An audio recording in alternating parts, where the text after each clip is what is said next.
Alright, we should be live. Microphone looks good. Okay, it's that time again. Slide the chair in a little bit. So, the full spoiler is up for Wilds of Eldraine, which will be doing its pre-release next weekend at the time of this recording. And whenever I prepare for a new set, the thing I always do is go over the cards that are instants, have flash, or are wraths.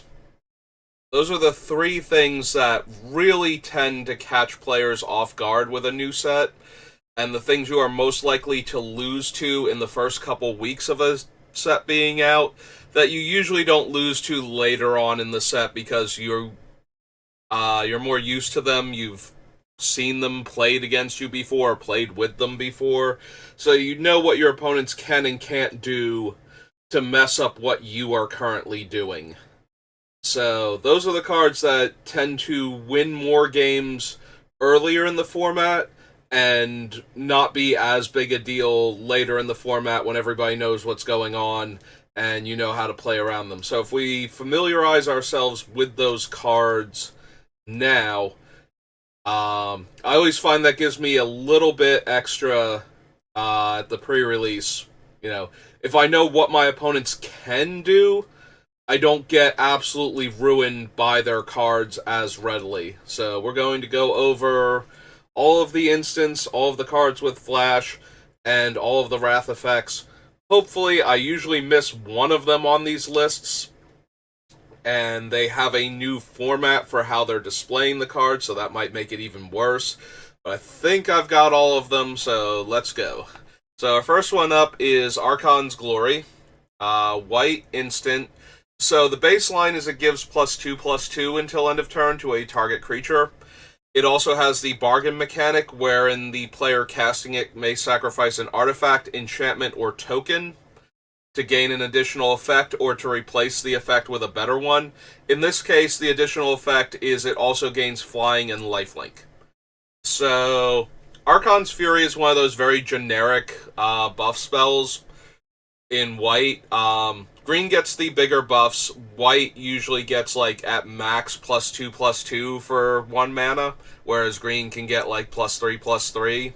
And red will usually get, +3, but only, +1 or no toughness or something to make up for it.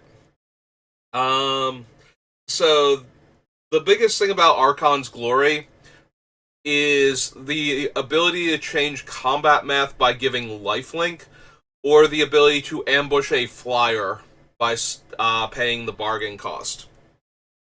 So, the good thing about this is you will know if they can do this.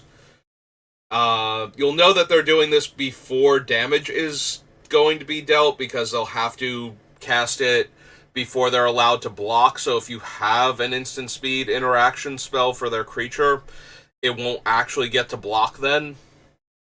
Other than that, this is just one of the more generic +2/+2 effects. So you play around these the same way you always play around them, in so much as if you can avoid getting your creature into combat with a person in white, where the power and toughness is 1 point off. If you block your 4/4 on their 3/3, this card can blow you out. If you block your 5/5 on their 3/3, they can 2-for-1 you. So, ideally, you want your 6/6 on their 3/3 if possible, so that way they have to use multiple combat tricks. This will also, of course, depend on what other colors they're in, if they could possibly have the better pump spells, but that's about it. And that's the only thing you really need to worry about if you're worried about the white combat tricks, because there aren't a lot of them, and they're not... the other ones aren't particularly high power and toughness boosts either, I don't think. Our next instant on the list is Break the Spell. We've had a lot of effects like this before. It's 1 white mana, it destroys an enchantment. It has a little bit of extra for this set, so if the permanent you controlled... if a permanent you controlled or a token was destroyed this way, draw a card. So this would allow a player to destroy their own enchantment in order to cycle this thing, which is terrible. So most of the time what's going to happen is if you have one of the roles, which are token auras, for example, this one over here creates a royal roll, which gives the enchanted creature +1/+1 and ward 1. What will happen is they'll also get to draw a card from this. The biggest thing about a card like this and how it interacts with the format is anytime you have a buffing enchantment, this functions like a combat trick. They can destroy the buffing enchantment mid-combat, take away its bonuses, and then go to damage. That one's huge. I don't believe there are any straight up exile a creature effects on enchantments in this set. Do we have Glass Casket? I think Glass Casket is in, but it's an artifact. Right? Yeah, Glass Casket is an artifact. And there's a creature that does it also. It's the Werefox. So, normally you do have to worry about having the enchantments destroyed. There are arrest effects, I believe, at least one in the set. So destroying that one mid-combat and allowing for a block can also be problematic. But those are the main things you have to worry about for this as far as a trick goes, is suddenly losing the benefit of the enchantment in play if it's adding to damage or adding to toughness on any of the creatures. There it is. It's the cooped up, is the arrest effect. So that's the biggest worry, is that yep, already starting to choke. Is that the aura or the buffing enchantment will suddenly go away and damage will go back to what it was going to be. So you do have to worry about that a little bit. But that's the main way this thing is a combat trick. Otherwise, it's just destroying an enchantment. It's just a disenchant effect, so.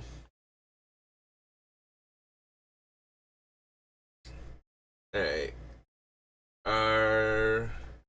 Yeah, there's our next instant. We were getting close to the Wrath, and that'll be next, but...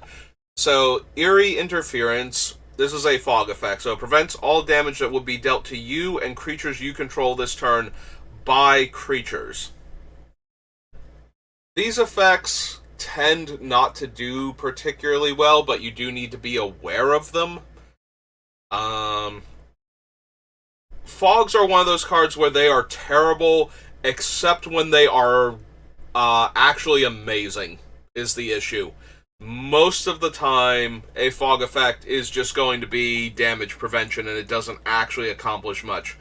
Like, for this thing to actually do something, you need to have enough creatures when you cast it that you can deal enough damage to your opponent's attacking creatures or blocking creatures so that yours live and theirs die.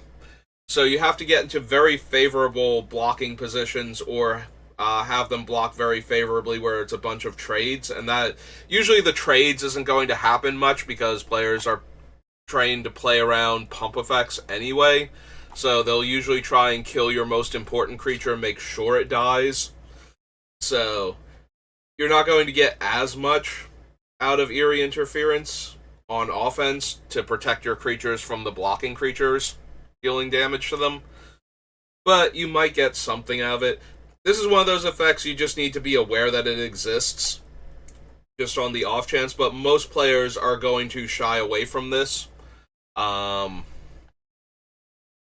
So there is that, because fog effects have traditionally not been very good, but there are always players that are willing to try them, or that don't know that fog effects have been traditionally bad.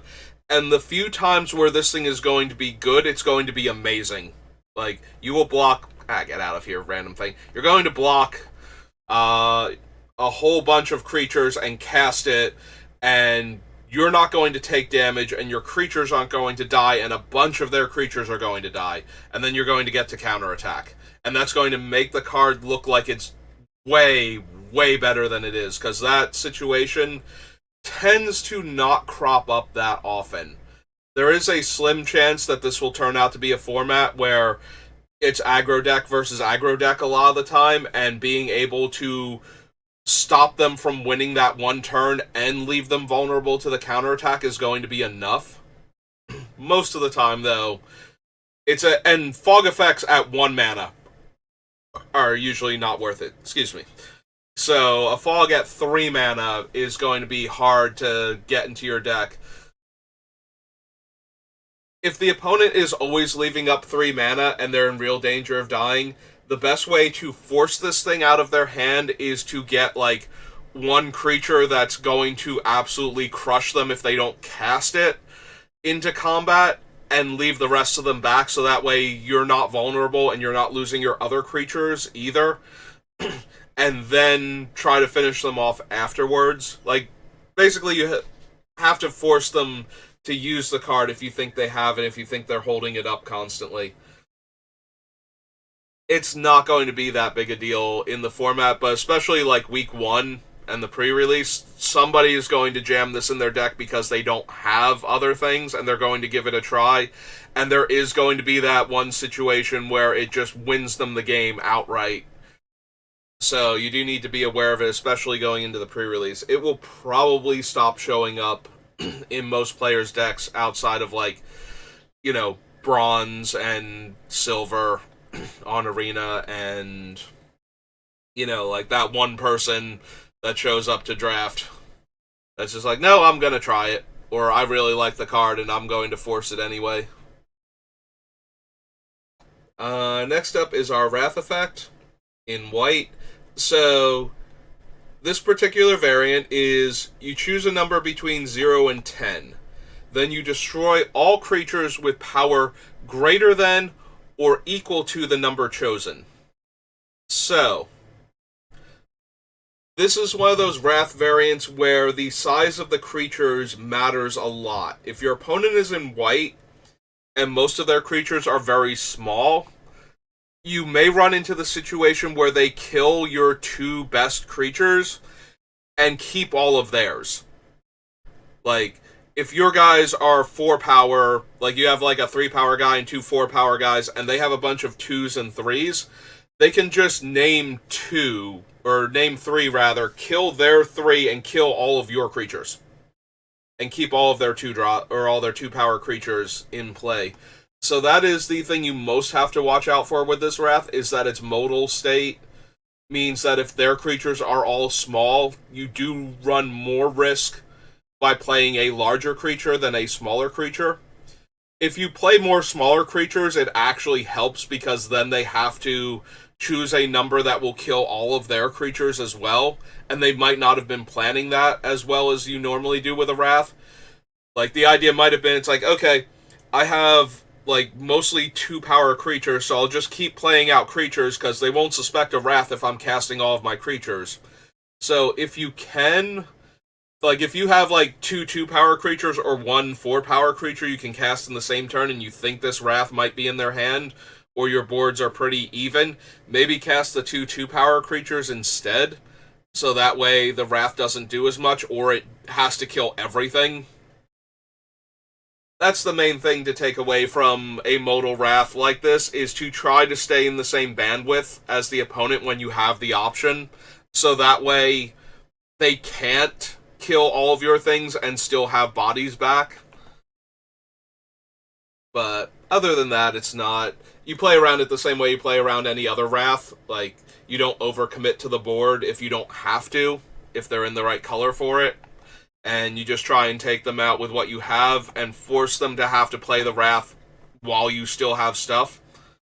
Sometimes you won't have those options, and you're just going to get ruined, but if you know it can be an option and you can play around it, again, that's how you manage to win games that you were going to lose in the first couple weeks, so... Alright, our next instant is, I believe his name's Kellen, would be how you pronounce it, so Kellen's Light Blades. So, white and 1. The baseline is it deals 3 damage to target attacking or blocking creature. So, a little bit worse rate than you normally get. Normally you get 4 damage for an effect like this, or maybe even 5 damage at this cost, or I'm sorry, not for this effect, but at this cost. If you bargain it, though, it just destroys that creature instead. So, baseline is a slightly weaker Gideon's Reproach, a Johnny's Intervention type of thing. And the improved version makes it a 2-mana... the only one I can think of is the Lorwyn one, which is Neck Break, I think, or Neck Snap. But, yeah, just straight up destroys an attacking or blocking creature. So the downside to this is that your 4 toughness creatures aren't actually safe from it. The upside to that is that they will have to lose something, but there are a lot of tokens floating around in this set. So, statistically speaking, they're going to be able to kill your best attacking or blocking creature for 2 mana and one of their, like, throwaway tokens that they have lying around. So, and the absolute worst case scenario is if they have the cursed token that they've made that one of the effects put on one of their creatures. The cursed token is an aura that makes the creature a 1/1. So there's at least one creature that has this as a drawback, like you get the cursed token on one of your creatures. That is the perfect thing to sacrifice. You don't want it on your creature, and it will upgrade Light Blades to actually kill a thing. So just be aware that if they have that one particular creature, I think it's only the one that does that to your own creatures, but it's like a 1-mana 3/3 or something. Like, it's got absurdly good stats, with the trade-off being that you have to nerf one of your other creatures. So, but yeah, any food token, any random 1/1 human, anything you don't mind sacrificing, we've got this enchantment right here. It's like, when it's put into your graveyard from the battlefield, scry 2. And you can spend 3 mana to sacrifice it, but you could also spend 2 mana and kill your opponent's attacking or blocking best creature. So, this is one where you can play around it by not getting your best creature into combat if you don't need to. But ultimately, this is just going to be one of those things where you just have to be aware of it, and it might kill your best guy. And it will depend on what they have available to sacrifice to. If they don't actually have tokens and they have to lose a real other card to do that, then you can determine whether or not that would be worth it to try and force the action there before they find a token. But yeah, just, again, it's a removal spell. Removal spells can be very difficult to play around. The only thing is you have the option of getting your best creature into combat, so if you can avoid that when you think it's Light Blades, probably best to do that. If you can't afford to do that, then you're just going to have to hope they don't have it. That's true of all combat tricks. Like, if playing around it does more harm to you than not playing around it, then don't play around it. Like, just walk into it, make them have it, because if you're undermining your own game plan too much by playing scared, you will lose games you would have won. You just have to be aware that these things exist and what the actual worst case scenario is, so that way you know what you're committing. Like, if you have this Doomsday creature and you have ways in your deck to protect it, but you don't have any of them yet, try to force them to use it on one of your, like, your second best creature, because they can't just keep taking, like, 3 to 4 damage a turn either, because you won't attack with your, like, 5/5 or your creature with the amazing ability on it. So that is one of the easiest ways to punish a player, and if they're leaving up the 2 mana every turn, then they're not casting spells sometimes that they otherwise could. So they're falling behind if they're not casting it, and they're falling behind for casting it on your second best creature. So that's usually how you get somebody when you have any control over what's a valid target for their removal spell. Moment of Valor. This is going to be one of the potentially very good ones, because it's modal, and both modes are useful, but not amazing. So, we've had this before with Valorous Stance, and that card was absurdly good. This one is 1 more mana, which hurts a lot, honestly. But it still gives your creature indestructible, and in this case also gives it an additional power and untaps it, which is very strong in the right circumstances. And the other mode in this version is to destroy a creature with power 4 or greater. I did mention Valorous Stance, but I believe Valorous Stance was toughness. This one is power-based. So, it's a little expensive for both modes, but you do get the versatility of it. So this one is very brutal, because it can save their best creature from your removal spell. It can allow the creature to untap and surprise block an attacking creature to throw off combat math, and it's indestructible while it's doing that. Or it can just straight up destroy your large creature that you were counting on for getting through for damage. So if you have just a large evasive creature, they can just kill that one instead. This one, it's a removal spell and a combat trick, so it's really hard to play around the removal spell aspect of it. And if you don't let them play the combat trick version of it, and they don't want to waste the mana, they can still kill your best big creature. So, this one is not one you play around so much as it's one that you just get hurt by, and you have to work around that. The only thing that you can really do is if you can get them to cast it before blockers, like if they have to untap the creature, and you have a way to interact with the creature then, that might be your best bet. But odds are, if they're in a position where it's that bad, they're probably just killing your one good creature anyway. So, in that regard, it's a removal spell, so you do have to worry about that if it throws your combat math off, like if you have lethal, but they kill your biggest guy and now you don't anymore. But that's the only way that the thing is actually worrisome, as you got blown out entirely by it. Also, as a side note, because the thing will give indestructible, don't try to kill their creature in the middle of combat if you can help it. While they have enough mana up to cast this, try to kill it before combat, so that way you'll know the creature is indestructible, and you won't waste resources on it. Like, if you attack with your 4/4 with the idea that you're going to get them in combat, and they untap their guy after you... Actually, that's not true. You'll be casting the spell in response to it anyway. There are some weird situations, though, where if they have 2 tricks, that's where it'll be a problem. Like, if they pump their guy and you go for the kill and they cast this afterwards, but that's very expensive, so... And that's how them having 2 tricks, and it's very hard to play around 2 tricks, so... Yeah, just a good removal spell, and a combat trick on top of that. Mostly it's going to be the removal spell, I feel like, but if you don't have large creatures, then you need to play around it as though it's a combat trick, because they won't have valid targets for it. Alright, our next instant is a lot more straightforward. So, tap up to 1 target creature, scry 1, then draw a card. This doesn't change combat math. It has to be cast before combat for attacking creatures, in order to stop a big thing from rumbling, so you'll know that your guy wasn't going to be able to attack, and you won't throw the rest of your creatures at them on an attack that won't kill them anymore. Its biggest ambush factor is being cast at the end of your turn to tap your creature to enable attacks on the following turn.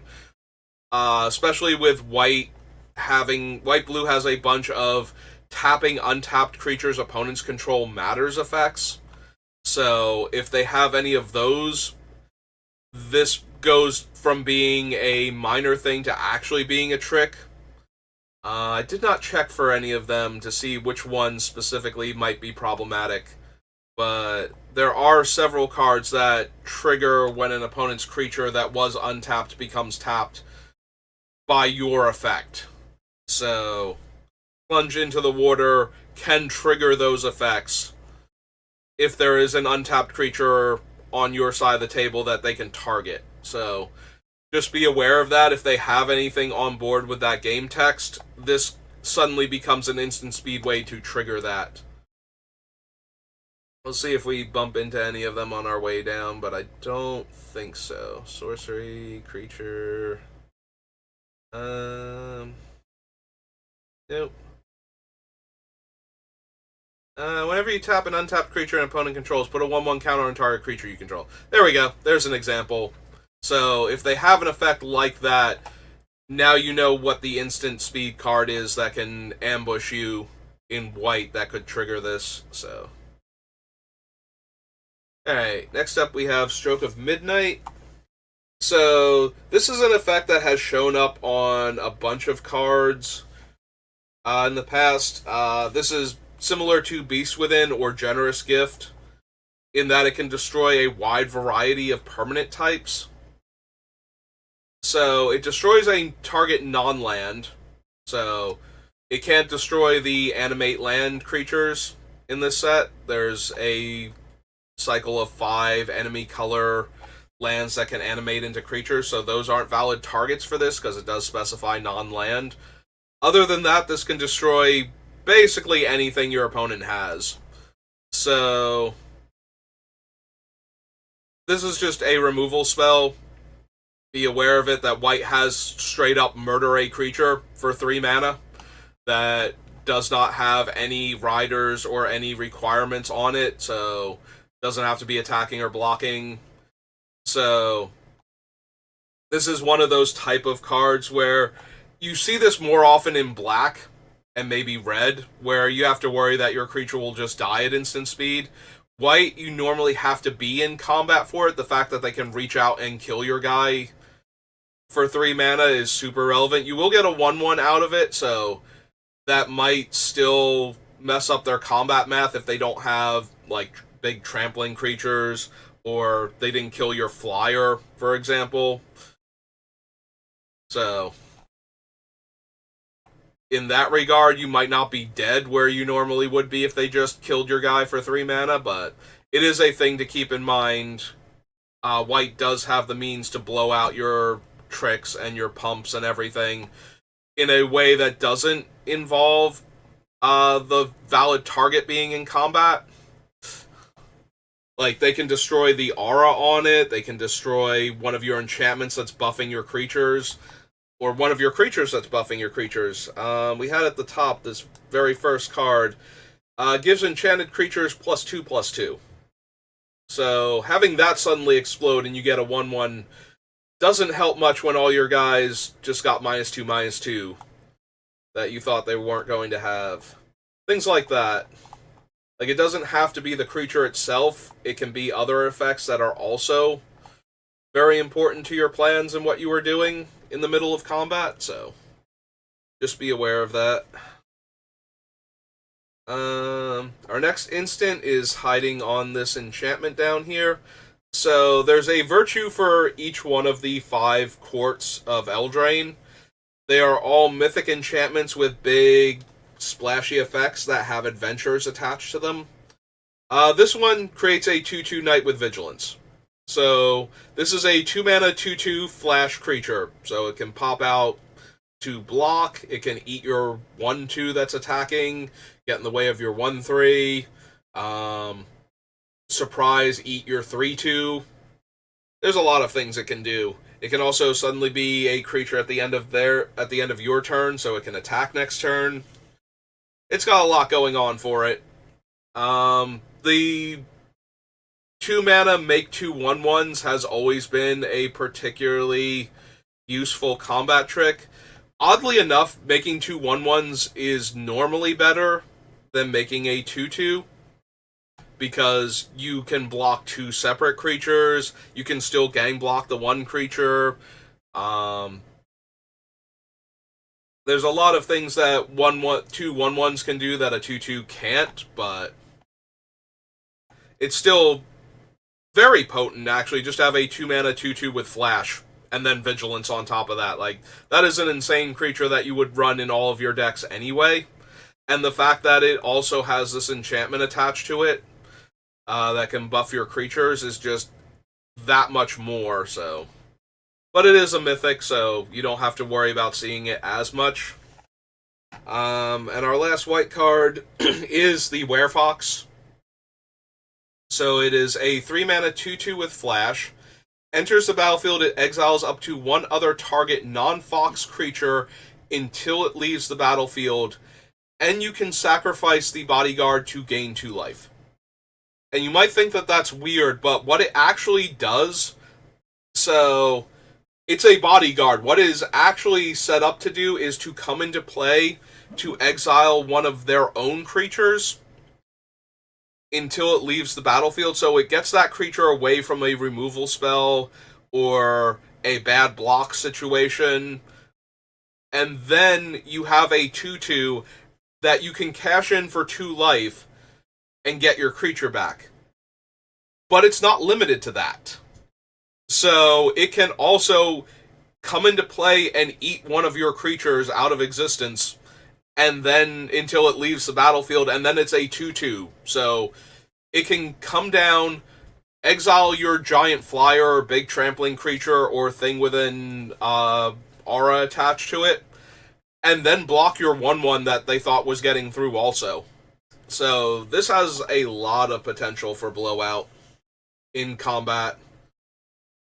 And even if it doesn't live, like if it kills your best creature until it leaves the battlefield and trades with a 2/2, that took your best creature out of combat and prevented a ton of damage while trading for one of your other creatures. So this thing is a rare, but just be aware of this. Like, this thing stops 2 of your creatures from successfully dealing damage. And it might gain them 2 life, too. Like, if they have the 3 white and 2 colorless to spend, this thing, each your best evasive creature, blocks your biggest non-trampling creature, and then sacrifices to gain 2 life to negate the damage from one of your other attacking creatures. Like, if the race is close, that's going to win them the game, most likely.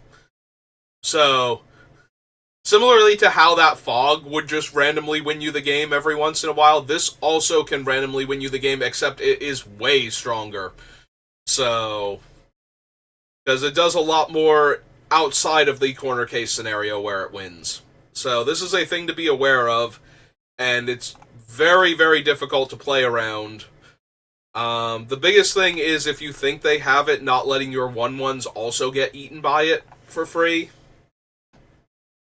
Try to make sure that you're going to trade in combat with this thing if it gets into combat, so that way, if they don't need to block with it, they won't, because they'll want to keep your best creature out of bounds for a while. But yeah, Werefox Bodyguard, probably one of the bigger bombs in white that we've seen. Alright, so now we're into blue, and blue has one of the weirdest cards you're going to see, and it is insanely brutal, and I am so glad this is a mythic, because this is going to ruin me every single time they cast it, and probably you too. Alright, so Asinine Antics is 2 blue and 2 for a sorcery, but it's kind of a wrath, and you can also give it flash by spending 2 more mana. So what it actually does is, for each creature your opponents control, you create a Cursed Roll token and attach it to that creature. The Cursed Roll is the one that turns the creature into a base 1/1. This is insane. If this ever happens to you mid-combat, you are going to lose the game. All of your creatures suddenly become 1/1s. All of your blocks are terrible. All of your creatures are going to die. All of your attacks were terrible. All of your creatures are going to die. Unless they don't have enough creatures to actually get into combat with all of them. You're going to lose your entire board to this thing. And even if you don't lose your board, all of your creatures dealt 1 damage now. There's a minor thing, so outside pump effects will make the creatures larger. So 1/1 counters will still work. Auras attached to them that give +1/+1 will still work. You know, anything along those lines, anthem effects still work. having all of your creatures suddenly become 1/1s is just so absurdly brutal, and it's permanent too. These are all aura tokens attached to your guys. Even if they live through combat, they're still 1/1s until you can get those auras off of them. And there is no mass enchantment removal in this set. So you're just kind of messed up at that point. This is probably one of, if not the strongest cards in the set for limited. If you see this thing in a draft, take it. Take it and try and be in blue. I think it will win you enough games where you cast it that is probably the correct strategy.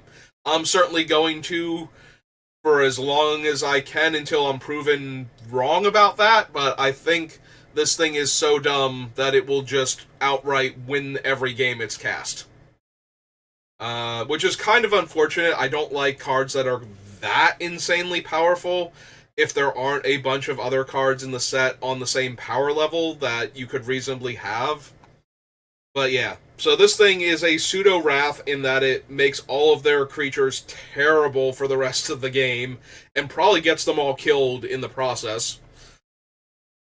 And then just makes them terrible for the rest of the game, like even if they don't die, so that is an absurd card to have to overcome. Disdainful Stroke is a counterspell that is limited to spells of mana value 4 or greater.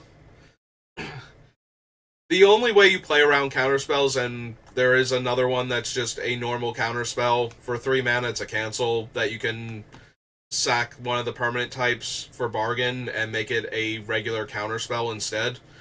The way you play around counterspells is if you think they're holding up mana for a counterspell, and you don't need to cast anything because you're ahead on board, and they're not casting spells because they're leaving up the mana, you just stay ahead on board and you don't cast it. You make them waste their turn until you have something that you don't care if it gets countered, and then you cast that, so that way they'll use the spell, and then you'll be able to start deploying your actual threats.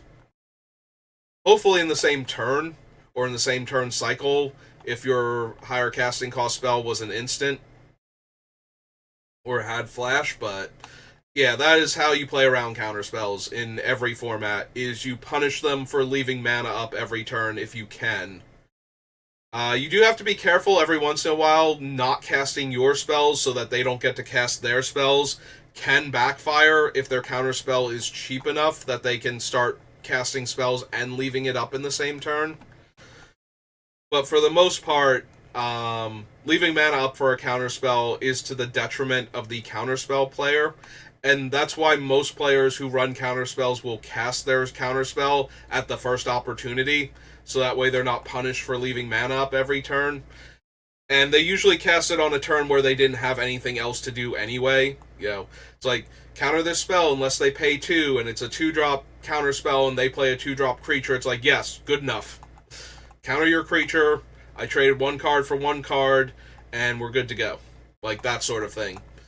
So, Disdainful Stroke, though, they can't even cast that on turn 2 if they don't have a turn 2 play, so, because you're not going to ramp into a 4-drop normally.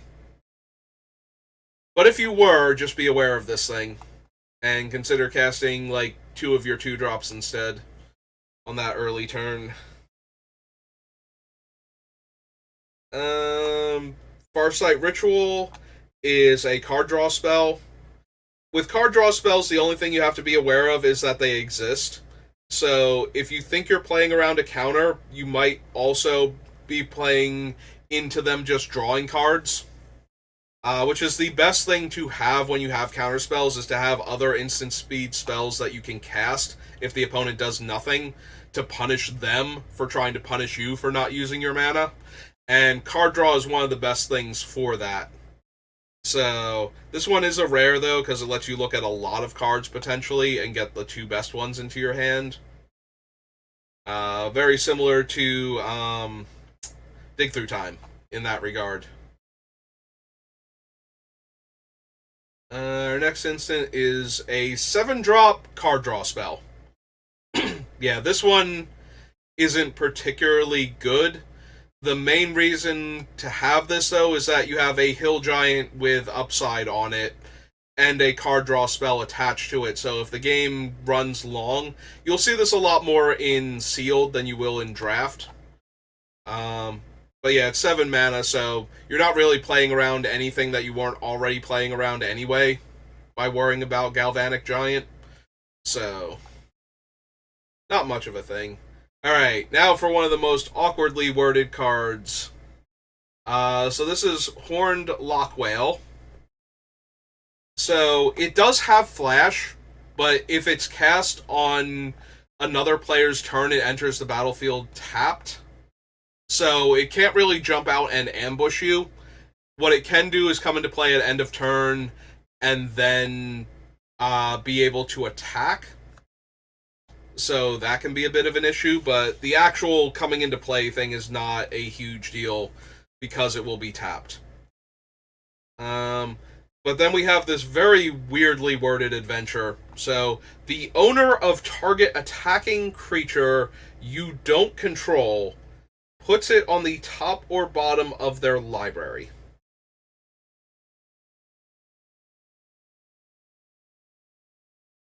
So, the owner gets to choose where it goes, and you can't target your own thing, and it has to be an attacking creature. That being said, it is blue and 1 to make an attacking creature go away. So that can definitely mess up your combat math. Usually effects like this are in like the 3 to 4 mana range. Even for an attacking creature, like I'm thinking Burying Books, where it costs 2 less if the creature is attacking. This is staple to a rare, though, so it's a little bit more pushed.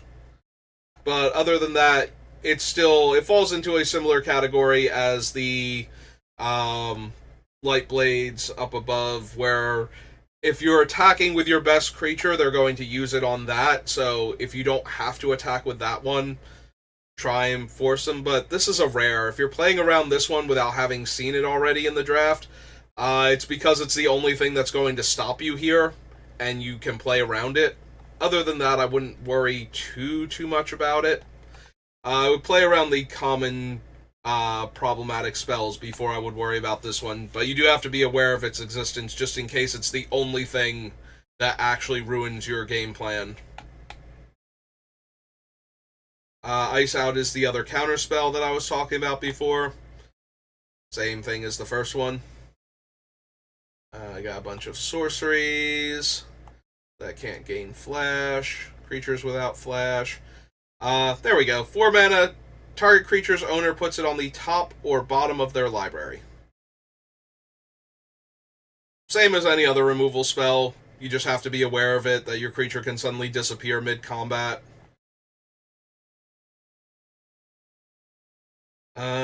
Next we have the Desperate Parry on Obria's Attendants. So this one is a little bit more powerful than the normal effect would be. So it gives a creature -4/-0 until end of turn. Normally that kind of effect on a card isn't very good. Like, yes, there will be times where it's like, okay, I make your creature smaller, and now my creatures that are blocking it get to kill it, or my creature that was attacking gets to kill your blocker. That's all well and fine. It is staple to a 3/4 flying creature, though, for 5 mana. So the early combat trick potential of getting a card's worth of value by saving your creature in combat and possibly killing theirs, combined with the 5 mana 3/4 flyer, which is not great stats, but it's got that modality, and you can get both modes out of it at any point in the game. So you're going to see this card more than you would a card that has this effect by itself. The only times I've ever really played the minus power thing is when some sort of card draw was stapled onto it or some similar, like, full card's worth of value out of it. Because then if you can kill their creature and get the card back, you're doing amazing with that 2-for-1. And getting a 3/4 out of this that you just get stapled onto this effect that you can cast later on is close enough to just any card worth of value. Like, again, a 5-mana 3/4 flyer is not amazing, but you're going to see this effect a lot more than you normally would because it's attached to the 3/4 flyer. Especially in Sealed. You will see this at the pre-release. You are going to have this spell get cast against you if your opponent's in blue at some point over the weekend, I would assume. Unless you just keep running into people that did not get it. Alright, our next card up. So, Free the Fae is blue and 1 to mill 4 cards, then put an instant sorcery or fairy milled from those cards into your hand. This is not that impressive to begin with. If their deck is stacked with fairies and spells, there's a very high chance they'll be running this thing. But in order for this to interact with you in any meaningful way, they have to hit an instant, the one Doomsday Sorcery that we saw, because they can cast it with Flash, or a fairy with Flash that they can still cast. So, this is not one of those ones that you play around, because trying to figure out that they have this and that they're going to get something that will be relevant is just way too much of a headache to figure out what they could possibly have. Play around the tricks that they might hit off of this instead, and you're good. We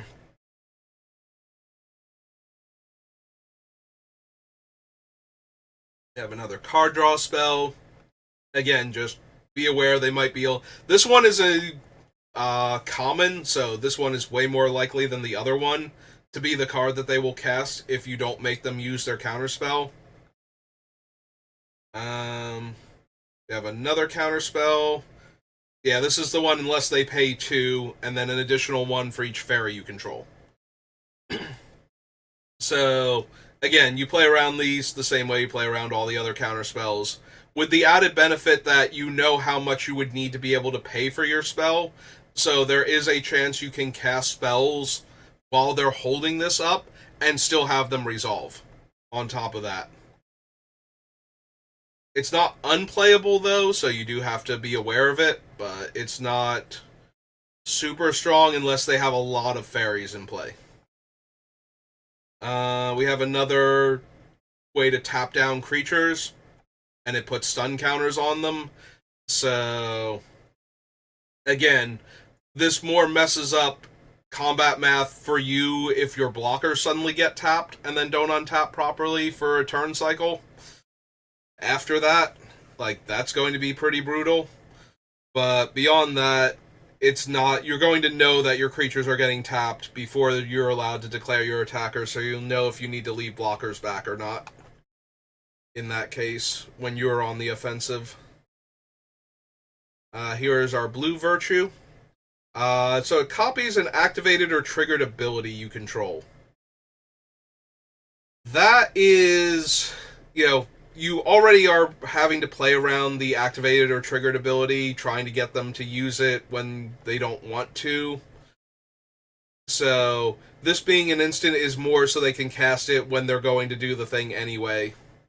So, there's not much to play around on that one. And then we come to an effect that keeps showing up. This one is interesting, though. Aside from drawing a card, this has one of the more interesting things you can staple to this effect. So, for 2 mana, it makes target creature a base 4/4 and gives it flying and hexproof. So, the hexproof is what makes it interesting. Having your creature suddenly be a 4/4 in the middle of combat instead of whatever its base power and toughness was is usually going to be a pump effect in blue. Somewhere between +3/+3 and +2/+2, normally, if it gives your creature anything. That being said, giving your creature hexproof to stop a thing from killing your guy is probably way more important than the actual changing its power and toughness or giving it flying. So, the thing that this card is most likely going to do to you is save their creature from your removal spell by giving it hexproof. So you do have to be aware of that, if nothing else. The +4, or the making it a 4/4 flyer until end of turn is still relevant. It can win a damage race, but it is giving the creature hexproof that is going to be the thing that you're actually playing around. So just be aware of that. Like, your removal spell might not actually work because of this. The weird thing is, if you're trying to kill one of their larger creatures and you get into combat with it first, and then try and kill it, they might have to save their guy from the removal spell, causing it to shrink, and then it only trades with, like, one of your smaller creatures instead of your board. So that might be relevant if you can try to set that up, but that is very difficult to get into a position where all of these things are happening at once.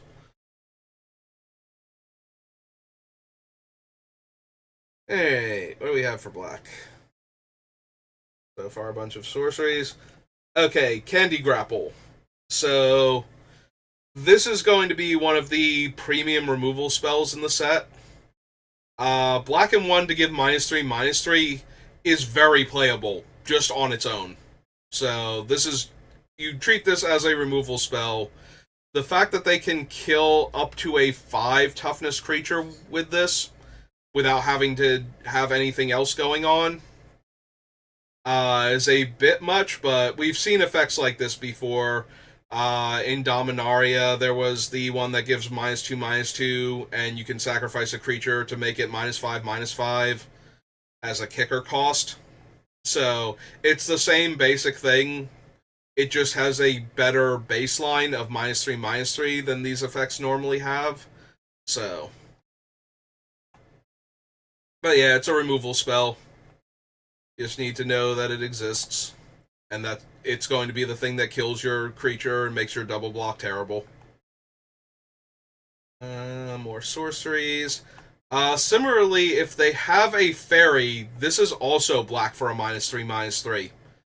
And they can spend additional mana to make it worse. So again, just another removal spell.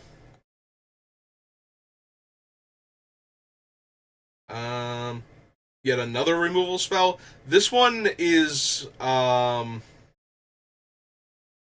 has a few things weird about it. First of all, it's 3 mana to destroy a creature with power, or I'm sorry, not power, mana value 3 or less. So, it's very limited in what it can kill. Normally, you'd want to only spend 2 mana for an effect like that. It does have the additional ability to create a food, but that's only if you cast it during your turn, which dramatically limits its functionality at instant speed. Its main thing then becomes killing a creature mid-combat while you're attacking is how you get the food token. Other than that, it's not really that impressive as far as removal spells go. But it is another removal spell at instant speed, so you do need to be aware of it. The Poisoner, for 1 mana, makes a food at instant speed. The main thing for this is if you are just barely going to kill your opponent, and they're in black and they have a bunch of mana up, not only do you have to worry that they might have a removal spell, you also have to worry they might just gain 3 life real quick. So there is that, but that's about it. And she's a rare too, so trying to play around that particular thing, play around the removal spell instead. It's this. The only difference is if you have a way to protect your creature from the removal spell, this one would still get you. If you're just barely going to win and you're dead on the crackback. So be aware of it, but it's a rare. I wouldn't play around it too much. I'd play around the other cards instead and lose to that card the, 1% of the time. Unless I have seen it already if we're playing best of 3, or it's the only thing that beats me there, and I can play around it. We have Not Dead After All, which is another effect we keep seeing. So this lets them have one of their creatures, if it would die this turn, it comes back, and it gets the Wicked roll, which gives it +1/+1, and when the roll goes to the graveyard, each opponent loses 1 life. So, Not Dead After All is a 1 mana trick that will save their creature from combat damage or removal spell and bring it back a little bit stronger. We've seen this effect so many times before, and you play around it the same way every time. You either force them to use it on a creature they really don't want to, or you don't really give them the option to do it. Fortunately, it's only +1/+1 from the Wicked roll, instead of giving it like a huge power boost in combat and having it come back. Because there have been ones like that where it just gets like +2 power or Death Touch or something. So you'll still kill the creature the first time, and they would have been able to save it anyway. So you're going to have to kill their creature a second time. So the ideal thing is to make them use it when they don't want to, like on one of their smaller creatures. You want them to use this on one of their mediocre creatures, so that way you get a better creature. You don't want them saving it for some giant creature or some super strong effect and being able to protect it. So you just want to put pressure on them as much as possible. Rat Out. This one's weird. I don't think it's particularly good unless there are a lot of 1 toughness creatures running around. And I don't think there are. There are a few, but I'm not seeing enough where it's just like, no, this is amazing. Because what you really need is like a 4 mana 3/1 flyer or something. Something where you're getting a ton of mana equity from killing it. That being said, it's not unplayable, and you will certainly see this card, especially at the pre-release. So what it does is, 1 target creature gets -1/-1, and then you create a rat token. The rat tokens in this set are 1/1 black creatures that can't block. So it doesn't have the ambush factor. Like, normally what you would do is you would give a creature -1/-1, and then create a 1/1 and block it. And that's not what this does. We've had cards like that in the past, and they were all very good, for the same reason that the make 2 1/1 white soldier tokens was always good. This can't do that, so you need to be getting a lot of value from having the rat tokens in play, and you need to be killing a card with this at the same time. Like, 1 mana for a 1/1 that can't block is an abysmal rate, so you need to be killing a creature with this. Playing around this one, if you're bothering to play around it, you just need to outmuscle your opponent's creature by 2, if you can, or at least 1, so that way it's a trade, and they're spending a card to make it a 1-for-1 trade, and the card that they spent leaves them a rat token that can't block. As long as your creature wasn't that important, that's probably good enough to negate all of the benefit of this card. Or unless they have a ton of value for the rat tokens, like sacrificing creatures for effects. But that's about it. So Rat Out is not exactly the card you need to be scared of. Rowan's Grim Search is another draw effect, this time in black. It has the traditional draw effect of you get to draw 2 cards and lose 2 life, and with the bargain effect, you get more card selection. Alright, here's our third and final Wrath, as far as I can tell in this set. This is Spectre of Mortality. So it's a 5 mana 3/3 flyer. When it enters the battlefield, you may exile 1 or more creature cards from your graveyard. When you do, each other creature gets -X/-X, where X is the number of cards exiled this way. So you will know how large a creature your opponent can kill with Spectre of Mortality. You have to be a little bit careful about not being within, like, 1 of that, because if they can sacrifice one of their creatures for value and then cast this thing, they'll be able to get your biggest guy, but aside from that, you will know what they are capable of killing with it by how many cards are in their graveyard, so that's about the only thing you really need to worry about with this thing. Other than that, it is a Wrath. It's going to kill a whole bunch of creatures when it comes in and leave behind a 3/3 body. With flying. So there's that too. But you play around it the way you play around every other Wrath. You don't overcommit things that will die to it if you're already winning. Alright, our next flash creature is Stingblade Assassin. So it's a 4 mana 3/1. I could not remember if that was its exact stat line or not, but I did remember it was in the set because it was the flash flyer. So when it comes into play, you can destroy target creature an opponent controls that was dealt damage this turn. So it's a mediocre flyer with a, oh hey, I trump blocked your guy, now I get to kill it effect. Or it can come down to ambush a 3 toughness creature that's attacking you. So those are its main options. It's not a very impressive creature, though. So the main thing it's going to do, if it shows up at all, is to kill, like, your large creature that got chump blocked. And leave behind a 3/1 body. So this thing is actually problematic for, like, aggressive on-the-ground green-red creatures. Where you'll attack with, like, your big creature, and if it doesn't have trample, you won't even get damage through, and they'll chump block it, and then they'll kill it. But this is still an awful lot of mana to leave up every turn.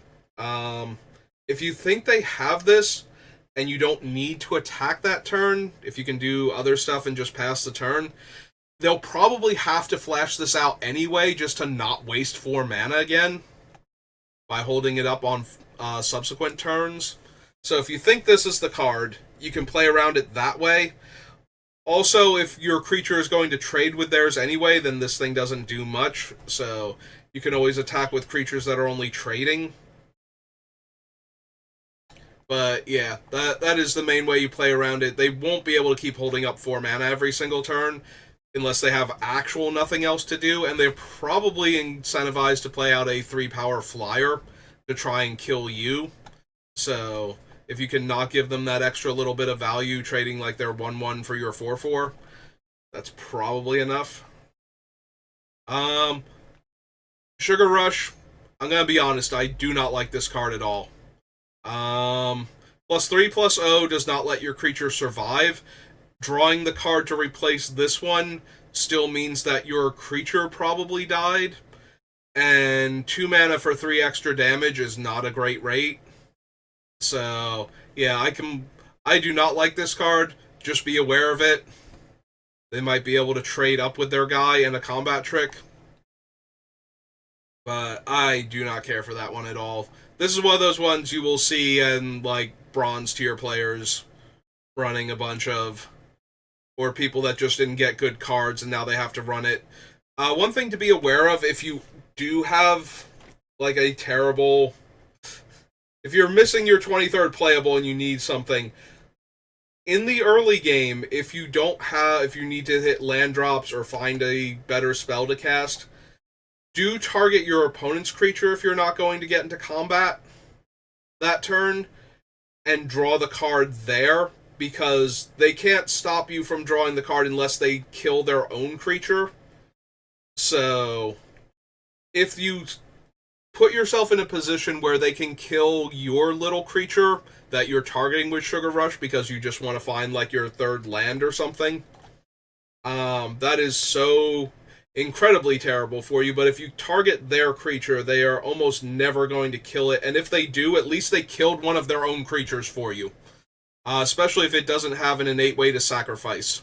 Yeah, don't target their thing that they can just sacrifice at that point, because then it's costing you a card to... Unless you wanted to kill their creature, and you're trying to trick them into doing that.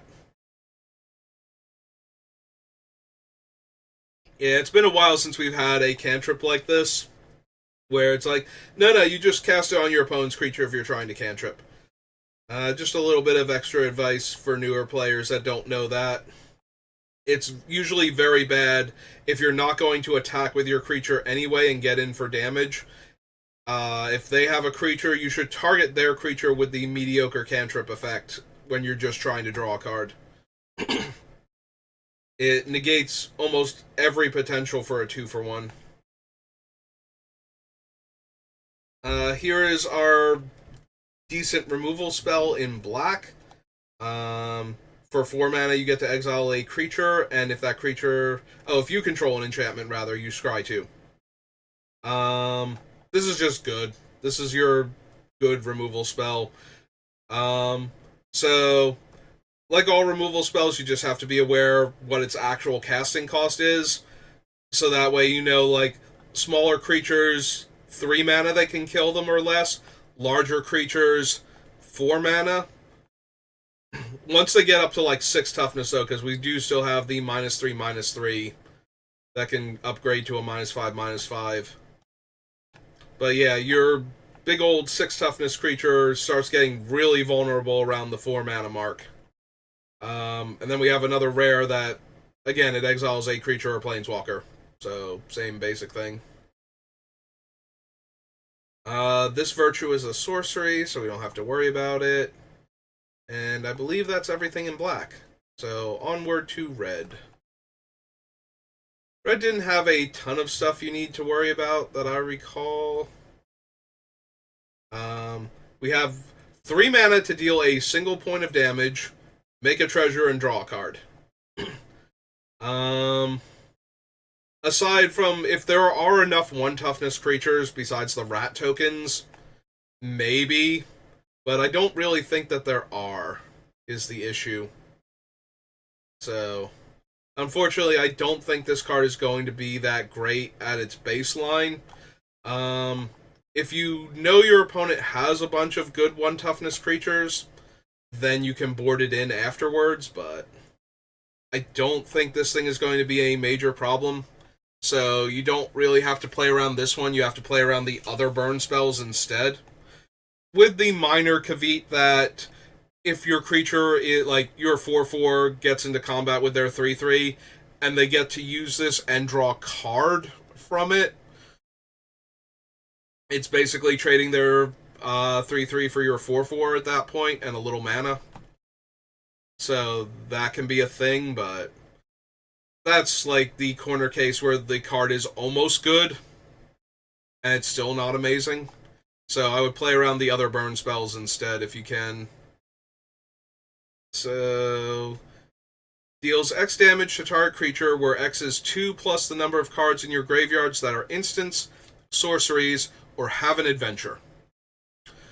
So, this thing baseline is 3 mana for 2 damage if you're not the adventure deck. So, if your opponent doesn't have a bunch of adventure creatures in their graveyard, it's 2 damage. You know, you play around it by playing around the other better burn spells. If they do have a lot of adventures in their deck and have cast a few of them and they're gone to the graveyard at this point, you do have to be aware of this thing, that it might be able to get, like, let them trade a 1/1 for your, like, your 4/4 or 5/5 at that point. But that's still 2 for wanting them normally, so. Well, my things just went off. Think it's anything important, though. It wasn't my normal message things. It's more like a, hey, I did a thing while you weren't looking. But yeah. And it can only damage creatures, so you don't have to worry as much about it, like going face or even killing your 1 planeswalker in the set. But yeah, it's not any more scary than any of the other burn spells. You can track it pretty easily by what they have in their graveyard to know if your creatures are vulnerable or not. Gnawing Crescendo is one of the mass pump effects.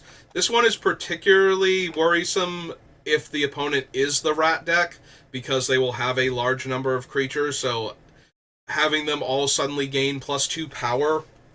How you play around these cards in Limited is that if you think they have it, if their attacks don't make sense, if they don't have a mass pump effect, you line it up so that your best creatures won't die to just the pump effect. So, like, don't put your 5/5 on their 3/3 or 4/4 if you can put it on their 2/2 and put, like, your 3/3 on their 3/3 or something like that, or put, like, your 1/1 token on their 4/4 that doesn't have trample. You know, so that way you mitigate the damage still, Like, you're still blocking the same number of creatures, but you're also not letting them kill you with the pump effect, or not letting them kill your best creatures with the pump effect, rather. That is the only real way to play around effects like this. Fortunately, it doesn't boost toughness. It does give them rat tokens for their non-token creatures that die. So that is another thing to consider for this effect. If you can kill their tokens instead of their similarly sized non-token creatures, and you think it's this card, kill their tokens, so that way they don't get a bunch of free tokens out of it. Unless the tokens don't actually matter. Like, if you can live through this and kill them on the crackback, if you block correctly, then you don't have to worry about them getting the tokens, because the tokens won't be able to block for them. But yeah, that is how you play around the mass pump effects in Limited. Alright. This is an instant. It makes a treasure. That's not really a thing. That doesn't... The only way this impacts the board is if an artifact entering the battlefield or having another token in play would suddenly be relevant. So, yeah. Not going to come up much, if at all. Alright, so... This thing has been printed like 5 times now with different names. This time it's called Kindled Heroism. Target creature gets +1/+0, gains first strike until end of turn, and you scry 1. You play around this card by not having your creature be the wrong power. Do not block their 3/3 with your 4/4. Like, you're already disincentivized to do that with some of the other cards that they have that can punish you for that. On Crescendo, flick a coin. So this is just another one that incentivizes not blocking with a creature that's within 1. It will let them eat your creature and trade it for this card, and they get a scry out of it. If your 2/2 blocks their 2/2, but that's kind of alright as far as this card goes. You just don't want to lose your 4/4 to their 3/3 and let them scry. That's so much worse. This one you're going to see a lot too, I have a feeling. 2 mana for +2/+1 is not huge, but the fact that you then get to have a 3 mana 4/2 after that means that you're going to, even if you only trade, like, this is another one where, like, your 3/3 trades with their 5/5 now. That's normally not great. That's going to be a 2-for-1 against you, so you really need to kill that 5/5 for that to be good. But now you get a 4/2 out of it on a subsequent turn. Or maybe even that turn, like, post-combat. Give me 1 second.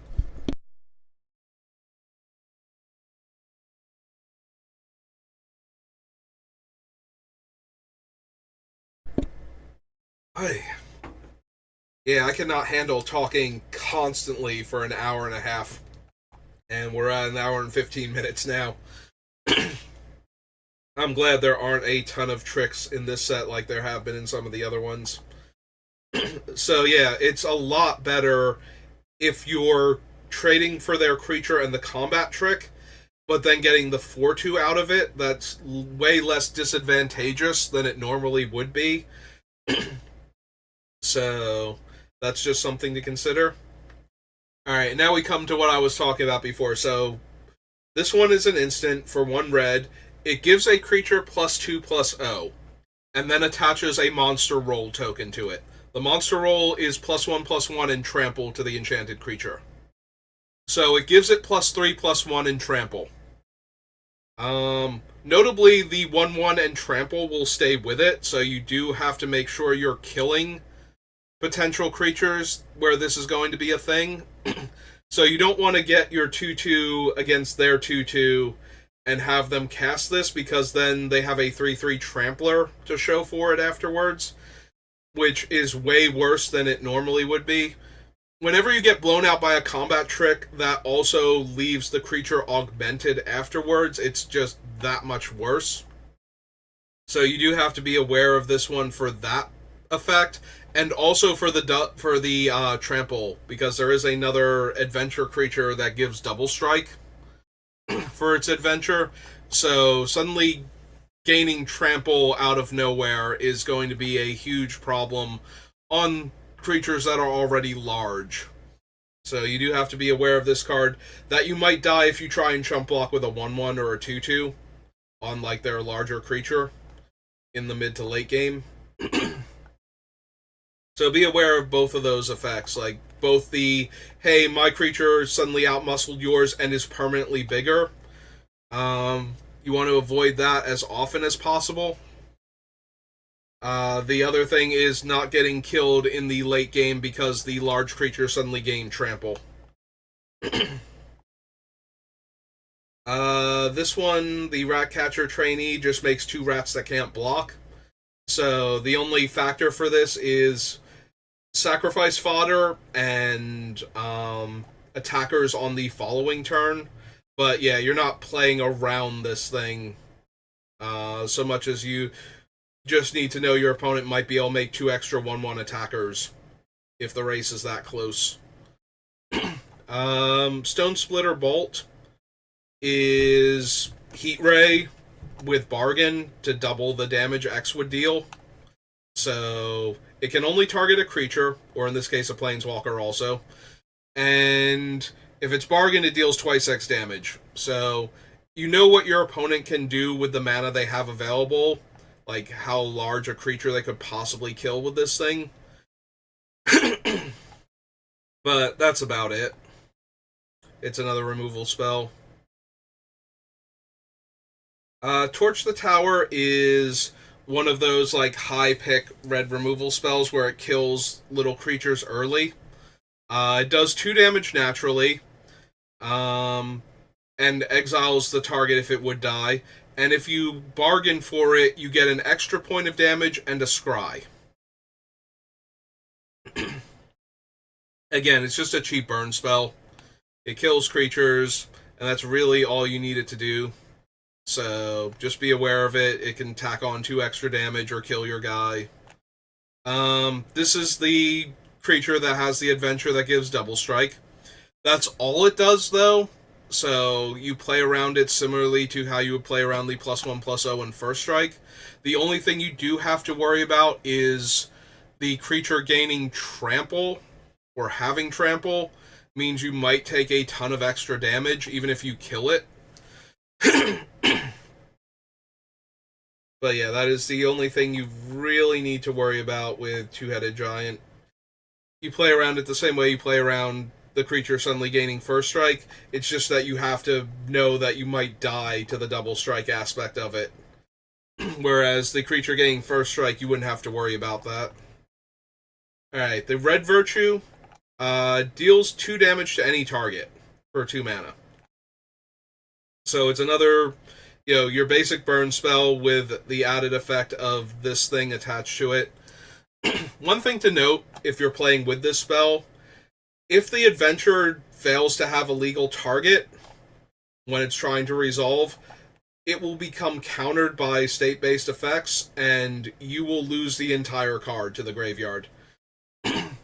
That is true of all adventures, but that is especially true for one that has a target for the opponent's things, where your adventurer might fail because they can sacrifice their creature, because sacrificing things is a big part of the red-black deck, because it needs to do something else with the 1/1 tokens that can't block when they can't attack successfully.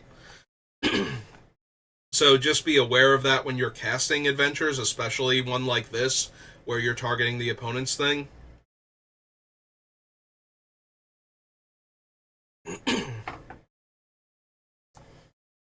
Alright, and our last thing is a 4-mana spell that deals 5 damage to target creature and costs 1 less for each creature that attacked this turn. So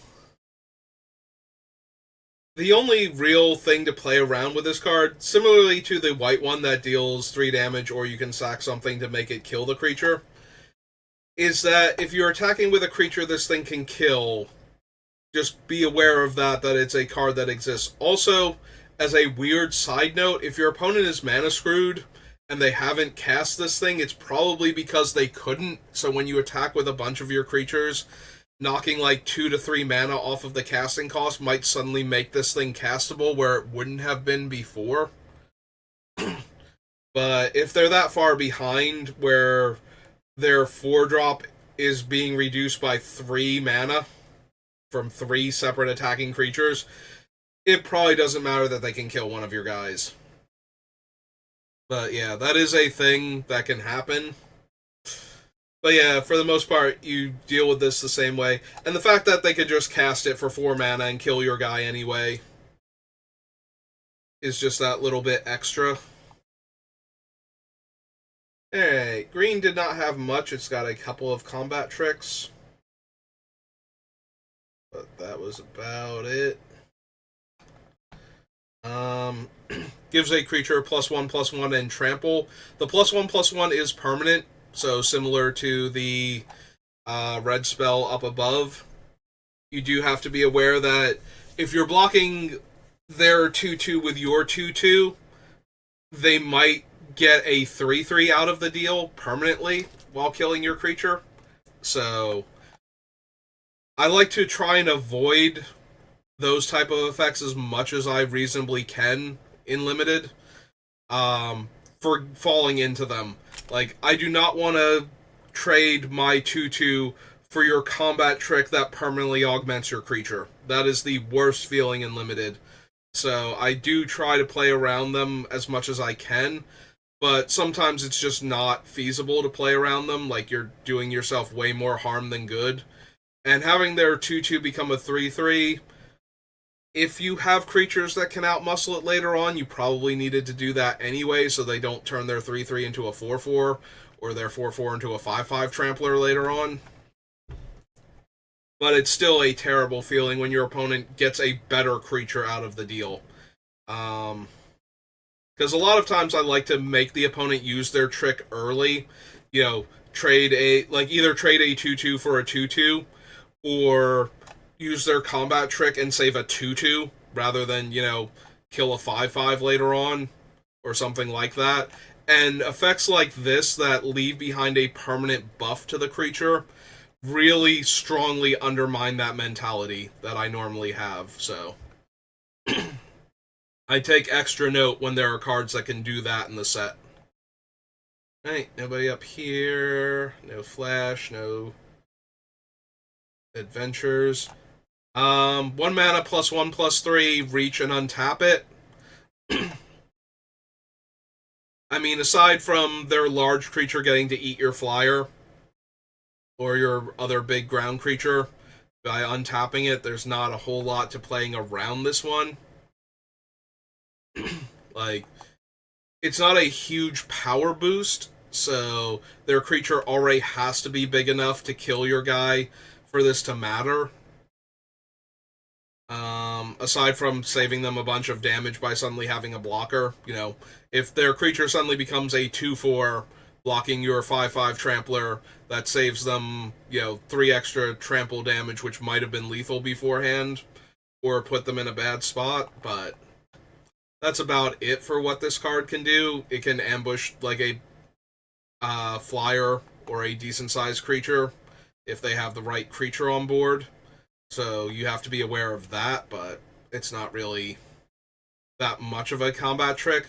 Also, this is one of those ones that doesn't tend to show up much, unless there are a lot of flyers. There are a lot of fairies in the format in black-blue, so your opponent might side this in, or if black-blue is one of these stronger decks, you might encounter this in best of one a lot of the time, just because of that, so just be aware of that, but early on, it's not going to do that much.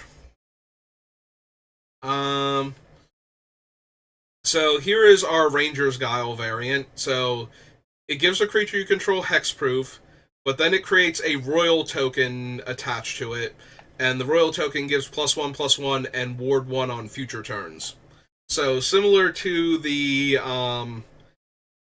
one that gives the monster token to the creature, this is one of those ones where instead of killing the creature, you actually wind up making it stronger. unfortunately, this thing is only 1 green mana, so you do have to be aware of it, but you're not going to be able to do much about it. It's very easy to leave up the 1 mana to protect their best creature from your removal spell anyway. The only thing you can really hope to do if you think it's this is to get their creature into combat so that it will die, so that they'll have to cast it before damage and then kill it. But that's about it. That's like the only way to really play around this card. Other than that, you're just going to have it counter one of your removal spells most likely. So that will be unfortunate, but there's not a whole lot that can be done.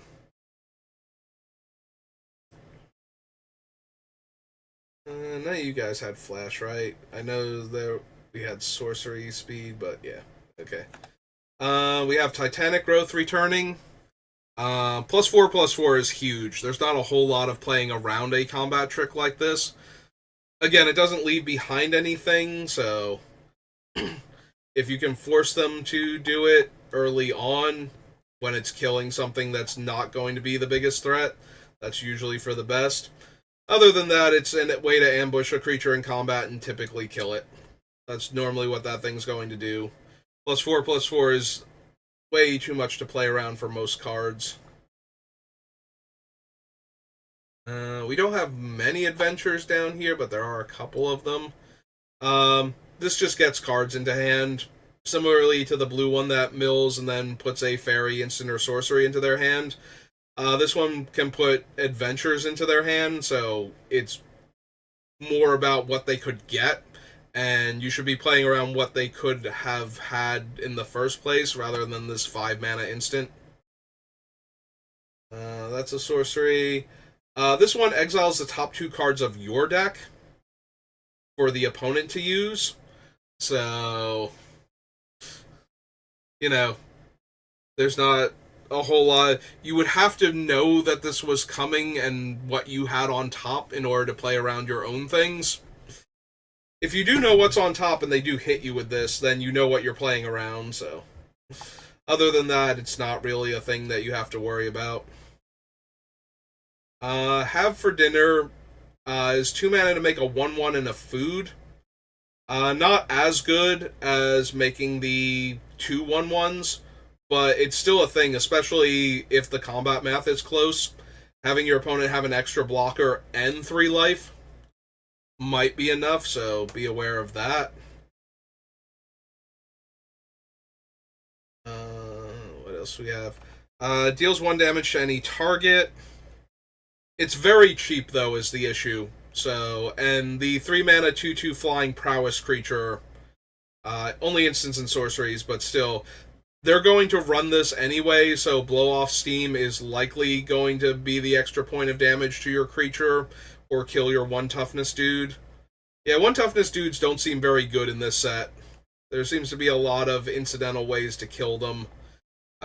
So I think the rat tokens are going to be your main army of 1 toughness guys. Not only because that's what they're already designed for, but because there are enough ways to kill them randomly that other 1 toughness creatures are going to suffer a lot for that. This is a 3 damage burn spell. Deal with it the same way we dealt with all the other burn spells, just be aware of it. Did I pass the 1 fairy that has flash? I don't think I did, but I thought she was sooner than this. Okay. Nope, don't see her. There she is. Okay. Did we pass anything? No. Okay. So this is a 2 mana 2/2 flash flyer, and whenever another fairy enters the battlefield under your control, each opponent loses a life. So you do have to be aware of her when you're attacking with small creatures, because she can just ambush them and eat them. And a 2 mana 2/2 flyer is already a very strong card in Limited. It's a very aggressive, evasive threat, so if it comes down on turn 2, it's just going to win a lot of games by the amount of damage it does before the opponent finds a way to interact with it. So anybody in these colors is going to be running her if they have her anyway. So just be aware of that when you're attacking in the early part of the game, and don't run your 1/1s into her. if you don't have to. Another thing that lets you play cards that you get off of the top, so you're not playing around it, you're playing around other things.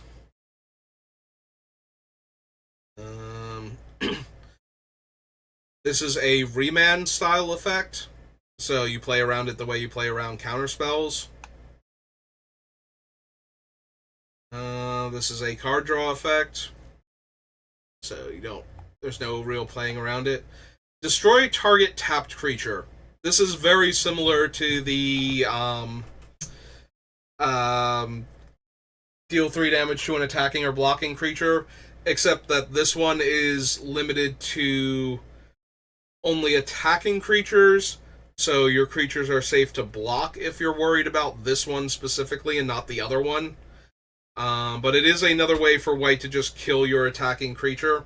It also kills your creature if it becomes tapped some other way, which white has plenty of ways to do in this set, and so does blue.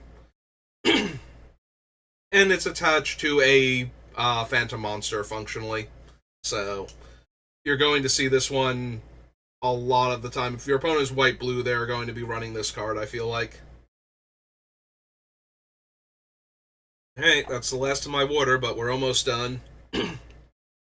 The Twining Fairies have a flicker effect that works on any creature, so that is important to know. It does give the creature to its owner if there's a control changing effect, so that might be relevant. But its main thing is that it will either save your creature from a removal spell or take your opponent's creature out of combat in the middle of it after they spent a trick on it. So those are the two things that you can do with this type of effect, so just be aware of that. It's also a 4-mana 4/4 flyer. Like, this thing is going to get played by anybody who can. The only upside is that they might just play it in their blue-black deck or their blue-red deck because it's a 4-mana 4/4 flyer with Vigilance and Ward 1. Like, those stats are insane to begin with, so maybe you don't have to worry about it. Like, having access to the white mana is the part you don't have to worry about. Not, you definitely have to worry about this. This thing is a problem. The last adventure is just putting a card on top of the owner's library from the graveyard, so that's not really a thing. And none of the artifacts had flash, so I do believe we are good to go. So yeah, those are all the instants that you need to be aware of, and the wrath effects and the flash creatures that are going to show up and ruin your good time. So there are only a few of them that I am super worried about losing to once we know they exist. And like I said, the ones I'm going to have have my eye out for most are the ones that put rolls on the creature at instant speed that permanently give power and toughness boosts, because I do not want to run into those and lose my creature and have them permanently augment their guy. Those were always the worst. Like, things that put 1/1 counters on the creature in the middle of combat, or that were auras, flash in, gives the enchanted creature +2/+2. Those always felt like the worst things to lose to. Alright, that's going to do it for me for this particular video. I hope this helps you with your pre-release, and I will see you next time. Have a good rest of your day.